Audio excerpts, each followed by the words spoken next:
Hello students, welcome to COM 403. This is Communication Theory. We are in week 1 and my name is Dr. Romo.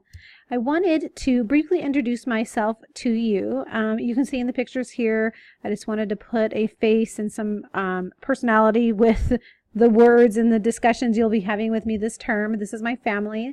And like I said, my name is Dr. Sandra Romo. I have been married for 12 years to my husband Mark, and we have 2 children, Nicholas and Emma. Emma's in 3rd grade and Nicholas is in 4th grade.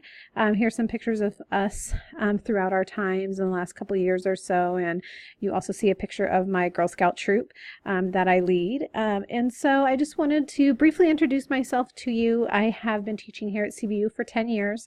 I am the program director of the Masters of Arts and Bachelor of Arts Communication programs here for the Online and Professional Studies Division. In my time here at CBU, I have served as a faculty member on the main campus, teaching traditional undergraduate students in face-to-face settings, as well as teaching online to online and professional studies students. And it's been a pleasure to serve the university in numerous different capacities in that time. Like I mentioned, here's some of my contact information. I'm located in the Tyler Plaza office, which is near the Galleria Mall. We are about a mile or so from campus. I'm in Suite 200. That's where you can access me if you want to come and visit in a face-to-face setting. My office extension is listed here, as well as my email. I hold office hours Mondays and Tuesdays from 9 a.m. to 1 p.m. That's when I'm physically here at the Tyler Plaza office, and that's when, if you needed to schedule a time to come and meet with me. If you need to meet with me outside of that, that's fine. Just set up a time to email with me. Email me so we can set up a time to set a mutually convenient appointment. I will tell you that email is the best way to get in touch with me. It's synced to all of my devices and all of my mobile devices as well, so I can get in touch with you or reply to you quickly. The university requires that we respond to students within 24 hours. I do make note to try to do that more quickly than the requirement. So email is the best way to get in touch with me, is the bottom line. Additionally, I'm going to spend some time going through some of the things in the syllabus. So the discussion boards we have weekly have 2 deadlines. It's important to know that all discussion board assignments are due on Friday with replies due on Sunday. That may be different than some of the other courses you've taken. Please check week 8 deadlines now in the syllabus under the course calendar. Those deadlines are always different than any other course you may have taken. Late work is not accepted. That's something that's listed in my syllabus, so plan ahead and accordingly for situations that may prevent you from submitting work on time. That's really important, as well as watching the lecture. The last point is not is a typo, so disregard that. But the weekly lecture is required for viewing. Additionally, I wanted to show you some things to expect in this course. You'll see here, this is some pictures of a sample course, not particularly our course, but a sample course. Each week when you open the weekly module, you'll see a weekly agenda that is organized in a fashion that says read, watch, and complete. It's important that you complete the items in that order after viewing the video lecture each week. So please keep that in mind. The course is designed for you to 1, view the video lecture, 2, read the chapters, 3, watch other supplementary videos, and then 4, complete all of the assignments. Additionally, you'll find all lectures under the My Announcements tab in the landing homepage for our course. So that My Announcements tab will contain all of your lectures. In addition, they are emailed out to you every Monday, so you'll find them in your Lancer mail. But if you can't locate it there or you're not sure, you can always go to the My Announcements section in the homepage, and all of the deployed lectures will be there for you. Additionally, I wanted to show you how to access your feedback on assignments. For some of you, this may be routine, so you can kind of fast forward through this section, but for those of you that are not aware or are new to CBU, it's important that you understand how to access feedback. So you can go to the My Grades link on the navigation page in our course, click on that, and it'll bring up all work that has been graded or any assignments that you have. And if there are relevant due dates there, it'll tell you what those due dates are and such if they've been embedded into the course. Now, it's important to see that anything that's been graded has a number next to it, and will tell you the points you earned on that. To view the attempt, you will click the actual title of the assignment. Once you've clicked that, we're now in box number 2, you will click on the number you earned, the score, the actual grade. Once you click on that hyperlinked number, you will be in box 3, which will show you the entire assignment. If it was graded with the rubric, you will click on the rubric in the upper right hand corner. If there was not a rubric, you will scroll all the way down to where it says response feedback and click that hyperlink, and all of the instructor feedback will be located there. That's very, very important to keep in mind. Oftentimes with these embedded papers in Blackboard, I'll put notes in the actual embedded paper there, or I'll just write a response to you on your feedback. So it's very important that you keep that in mind. And so that's how you access your feedback. If you didn't know, now you do know. If not, I hope that was helpful. This week, we are in week 1, like I mentioned. We are reading chapters 1 through 5, and that sounds like, wow, a lot of information in 1 week, which is true. This week is probably one of the most important weeks of the course, if not the most important, because it's foundational into setting up what communication theory is, what theory means, what communication is defined as, and provides you with your first theory. So in all of that time, it is important. Now, I will give you an overview of the most pertinent information from each chapter in this lecture, but it's still your responsibility to go through and read the chapters on your own. You'll find in our text, Communication, a first look at communication theory by M. Griffin and Ledbetter and Sparks, is that you'll see M. Griffin, the Griffin text. This is a foundational text in communication theory. And so with that, this is set up to be very user-friendly. The chapters are engaging and easy to read, and it will not seem like you're reading a lot of dry content. In all of those chapters. So with that, after reading chapters 1 through 5, you'll watch the 3 videos posted about the differences between laws and theories and fact and theory and hypotheses and such. And then you'll also watch a video on symbolic interactionism, which is our first theory for the week that we're going through. You'll complete discussion board number 1 on Friday, and you'll post your replies no later than Sunday. Additionally, you will turn in your first journal entry on Sunday, and I will explain exactly what that means in a second as we go through each assignment. So each week you'll have a discussion board assignment. Like I said, it'll be due on Friday of each week. This really is a participatory assignment, meaning I'm looking at your participation and engagement with other course mates, as well as looking at your ability to critically analyze, critique, or support arguments of analysis that you make towards your peers. Essentially, I'm looking to see how you engage with one another. The discussion board section in this course is designed to facilitate what we would have as an in-class discussion if we were meeting face-to-face. So keep that in mind. If you missed a class, if we were meeting face-to-face and you missed a class, you would not be able to make up the discussion. As such is the reason why late work is not accepted for this assignment or other assignments. All of your posts will be at least 400 words. Everything will be in APA. You don't have to post an APA paper. You can just write a standard 400-word post and copy and paste it in there, but you do need to include references at the end with a reference section in the body of your post. And you will reply to at least 2 students with at least 150-word responses by Sunday. Now, 2 is the minimum. That's what the requirement is. Usually those that have gone and are above average or scoring excellent, so an A or a B, are ones that have responded more than 2 times to students in the discussion boards. So this week our prompt asks us to thoroughly analyze and reflect upon 4 questions listed below. Remember that you are to construct a thoughtful answer that includes references to the course text and at least 1 outside text. Specifically, pick any of the 2 theoretical traditions that are covered in chapter 4 and discuss what are the major points of disagreement between the 2 traditions and what are the common grounds to the traditions. If you had to pick one standard that was most important for objective scholars, hint, chapter 3, which would it be and why? If you had to pick one standard that was most important of interpretive scholars, hint, that is the same chapter, chapter 2, which one would it be and why? And then define and explain symbolic interaction theory. Then consider the self regarding Gregory Shepard. We are not born in senses of self, rather selves arise in interactions with others. And what does that mean, and to what extent do you agree with that when it comes to social interactionism? It's important for you to provide those 3 things. So we're drawing from a little bit from each of the chapters there that are showing that you have reflected and thought about it from that point. We have 3 journal entries in this course. So we are journaling 3 times in this course. Really, the journal assignment is designed for you to plan, monitor, and reflect and evaluate your progress in the course. This is in support of the university's mission in building metacognition in our students, meaning that we are thinking about what we are learning and that this specific concept of communication theory.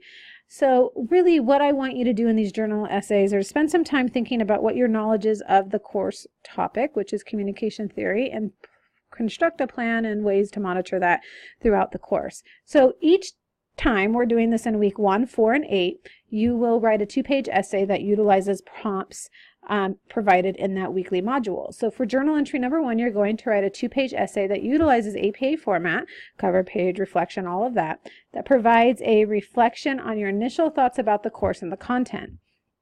Please make sure to include answering the 5 following things. What are your goals for the course? How much do you already know about communication theory? And how do you define communication? 2, why is it important to learn the materials presented in this course? And 3, how does your success in the course relate to your career goals? 4, how are you going to actively monitor your learning in this course? And what do you want to learn most from this course? And lastly, what do you want to be able to do with the information you've learned by the end of this course? So this first journal is very introductory. It's allowing me to get a sense of what you know about the content, what you want to know about the content, and getting you to think about what you want to get out of the content from this course. We'll do this again in week 4 and week 8 with different questions that are going to help us monitoring and reflect on our progress. So those are the 2 assignments you have due this week. Now it's important to see, let's provide some background to what communication is. So many of you may be able to define what your definition of communication is. That's fine. But communication, loosely speaking, is defined by a process by which individuals create and share communication through rituals to maintain, sustain, and manage meaning of those rituals. So communication is a way that we are maintaining, sustaining, and managing meaning of messages, essentially. It's really important to know that communication is viewed in a multitudes of ways, which we'll get into later points in the semester. Specifically, we utilize communication theories, or theory in general, to explain and define what communication is and how we communicate as humans. So it's really, really important to see that. So what is communication theory then? Communication theory really is as an umbrella term for all careful, systematic, and self-conscious discussion and analysis of communication phenomena. Essentially, this definition provides a general enough to cover the diverse theories presented in communication theories, yet it's broad enough to not give any direction on how you may construct a theory. It's very, very, very important to know that if you call any idea a theory, it does saying it make it so. So really, it's important to know that a theory is also referred to as a set of systematic hunches about the way things operate or the way things work. It's important to know that when we consider this, if theory is a set of hunches, it means we aren't yet sure we have the answer. There's no puzzle to be solved. When there's no puzzle to be solved or explanation is obvious, there's no need to develop a theory. So theories always involve an element of speculation or conjecture. So being a theorist is a risky business because theories go beyond accepted wisdom. Once you become a theorist, you probably hope that all the thinking people will eventually embrace your trial balloon that you've launched, and when you first float your theory out, you'll see what the hunch really is.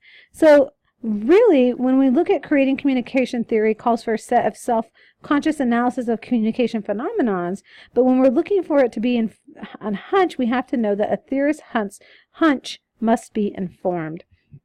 So when we look at this, we understand that we will consider what systematic informed hunches are and looking at communication phenomena and analyzing that.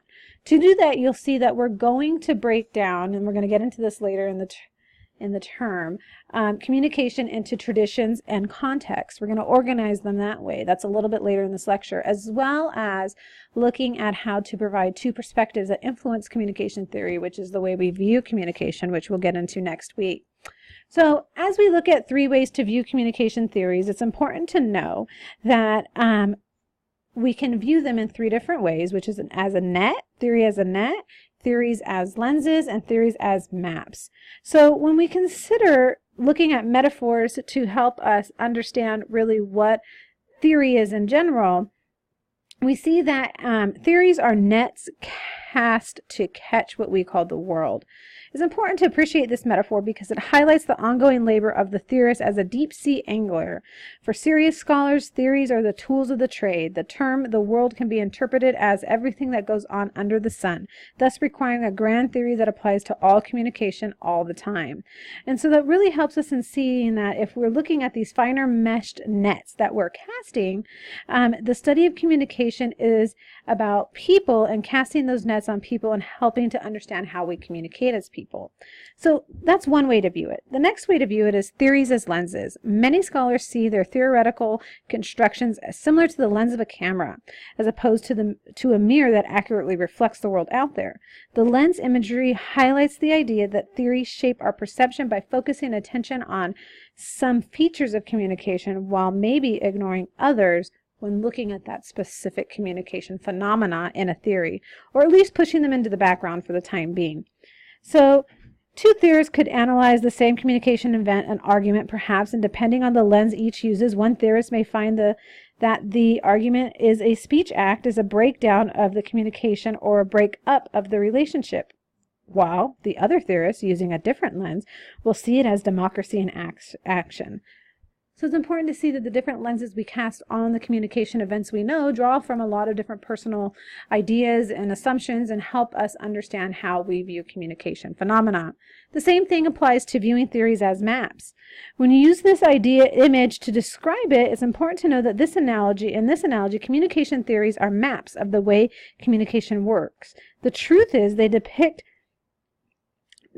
they may have to do with objective behaviors out there or subjective meanings or inside our heads. Either way, we need to have theory to guide us through that unfamiliar territory as we make sense of whatever it may be. In the sense of this course, the theories are like a scenic atlas that pulls together 32 must-see locations in the kind of travel guides that presents a close-up view of each site. And so it's really, really important to know from that. When looking at that, it's important to recap that communication is the relational process of creating and interpreting messages that elicit responses. And considering that will help us understand that as we move through and into future concepts within the course and start analyzing some theories. Particularly when looking at differences and understanding how theories are constructed, we need to understand it from the perspective of either a behavioral scientist or a rhetorician. So in Chapter 2, we get into the idea of looking at how theory is, from a communications perspective, rhetorical, or scientific from a behavioral perspective. So we either look at communication theories as a behavioral scientist or as a rhetorician. There's no difference really either. Oh, there are differences, I should say, either way, but there's not differences in one being wrong or right over the other. So a behavioral scientist will look at communication theories by applying the scientific method to describe, predict, and explain recurring forms of human behavior within communication. A rhetorician will study the ways of symbolic forms can be used to identify people or to persuade them with a certain point of view from a communicative perspective as well. When looking at this, we need to understand that there are 2 approaches to theory and 1 point of scholarship that we need to understand. The first one is objective approach. This is the assumption that truth is singular and accessible through unbiased sensory observation, committed to uncovering cause and effect relationships, particularly thinking after observing some type of communication behavior, we identify or construct a theory that offers insight to what we've observed. Really, Schwartz tells us that successful persuasive messages evoke past experiences that create resonance between the message content and the person's thoughts or feelings or moments that are presented within that message. It's important to know that resonance leads to persuasion. and that when we think about successful persuasive messaging, we're evoking on past experiences. This is an objective approach, really getting at that assumption that truth is singular, accessible, and unbiased through sensory observation, committed to uncovering these cause and effect relationships. The next approach to viewing theory is thinking of it as interpretively. So an interpretive approach looks at the linguistic work as assigning meaning or value to communicative texts, assuming that multiple meanings or truths are possible. So with that, we can see that understanding it from a rhetorical perspective, the use of such archetypes emotionally resonate at the core of our being. An objective approach and an interpretive approach to theory or communication study clearly the different starting points in the method and conclusion. A social scientist works hard to be objective in looking at something plainly, where a rhetorical critic does an interpretation of the study. With that, we can see that both scholars can look at different starting points of the method and conclusion, and that we can see that humanistic scholarship comes out of what we are studying in communication. Humanistic scholarship really is the study of what it's like to be another person in a specific time and place, and assumes there are few important pan-human similarities. And so with that, it's important to know that in doing interpretive analysis, scholarship is concerned with meaning, yet there is no common term like scientist that includes them all. So from this point, we should consider the designation of an interpretive scholar as a noun for form of interpreters to refer to the entire group of rhetoricians, humanists, and postmodernists, and that when we look at objective approaches, we're looking at it's more scientifically based. And so it's really important to understand that as we get into looking at the theories. This is a screen of what the chapters look like within the text. So Griffin does a great job at the top of each chapter showing you where the theory lies in this idea of being objective or interpretive. And so interpretive deals more with making arguments about the analysis is concerned with the meaning of what we're getting at when it comes to communication and what does this mean, and objective is looking at it scientifically. And so you'll see here on the screen where they fall on a scale of 1 to 5, and fitting in as objective being 1 and interpretive being 5.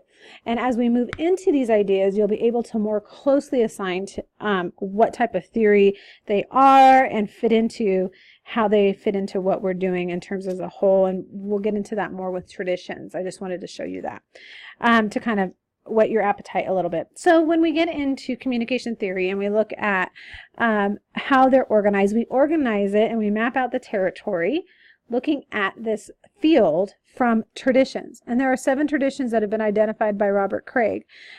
Really what these traditions are is they tell us that theories are either socio-psychological, meaning that they focus on scientific or objective perspectives to look at it from more of a sociological or psychological perspective.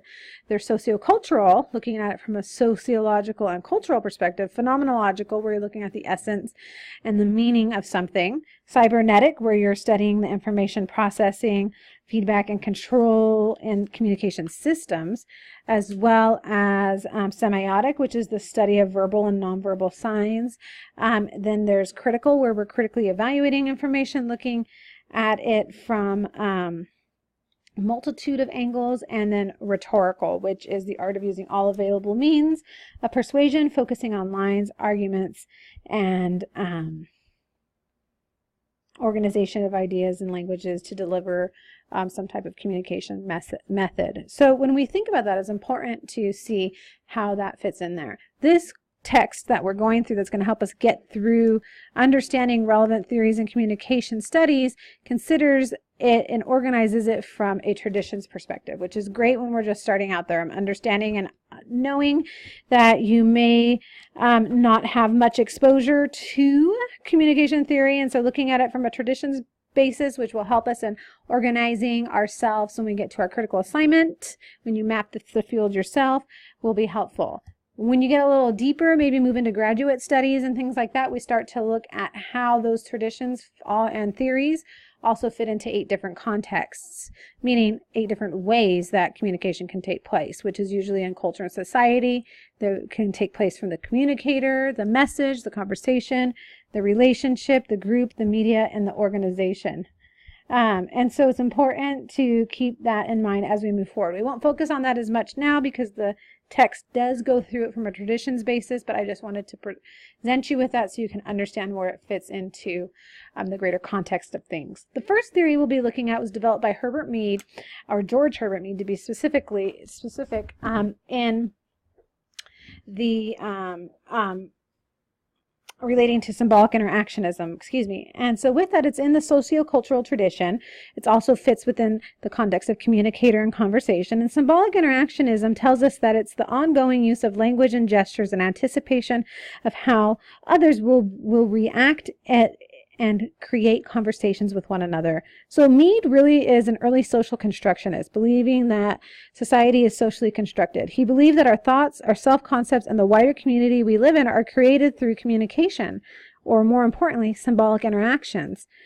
So this really, his book lays out, and his theory in the mind, self, and society really tells us and describes how language is essential for 3 critical human characteristics to develop. Without symbolic interactionism, humanity as we know it, according to Mead, would not exist. Symbolic interactionism is not just about talk. The term refers to language and gestures of people and uses in anticipation of the way others will respond. The verbal and nonverbal responses that a listener provides are likewise crafted in expectation of how the original speaker will then in turn react.